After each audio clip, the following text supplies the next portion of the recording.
Orano-Lag a démarré en septembre dernier un chantier de reprise des terres dans la zone de résurgence du Rue des Landes, située à proximité immédiate de l'usine de retraitement de combustible nucléaire usé. La zone y est surveillée de longue date avec des prélèvements réguliers menés par Orano, mais aussi par l'ACRO, l'association pour le contrôle de la radioactivité dans l'Ouest. Jean-Christophe Varin, directeur adjoint du site d'Orano-Lag, revient sur le contexte qui a mené à ces opérations de reprise des terres. Donc en fait, cette zone, elle a été faiblement marquée, en particulier à l'issue de l'incendie du silo en 1981.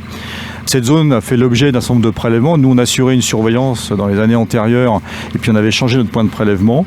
L'ACRO a fait des prélèvements en 2016 qui avaient montré un point d'activité plus important que ceux que nous publions quelques années avant, même si nous avions déjà mesuré ces points il y a quelques années bien avant. Et donc, ça a fait débat. Les parties prenantes, effectivement, se sont interrogées sur cette valeur d'activité et c'était au regard des débats qu'il y a pu avoir avec les parties prenantes que Orano s'est engagé à reprendre ces terres. Il n'y a pas d'enjeu sanitaire. Ces terres auraient très bien pu rester sur place. Je rappelle que le marquage de ces terres, en fait, induit un impact qui est 170 fois moins que la radioactivité naturelle. Donc on est vraiment sur des enjeux sanitaires inexistants. On aurait pu les laisser sur place. Néanmoins, comme ça faisait débat, et c'est normal qu'Orano écoute les interrogations des parties prenantes, eh bien Orano a décidé de reprendre ces terres et c'est bien le chantier auquel nous assistons aujourd'hui. Philippe Leray, ingénieur projet Orano, nous explique les différentes étapes de ce chantier. Alors c'est un chantier qui a démarré le 5 septembre avec une première phase d'aménagement. Donc on a dû débroussailler la parcelle, on a dû aménager des voiries d'accès, préparer la zone de travail. Et voilà. Et donc cette phase a duré un peu plus d'un mois. On a commencé vraiment les travaux d'excavation à compter du 10 octobre. Donc déjà il y a eu un repérage de la zone à excaver.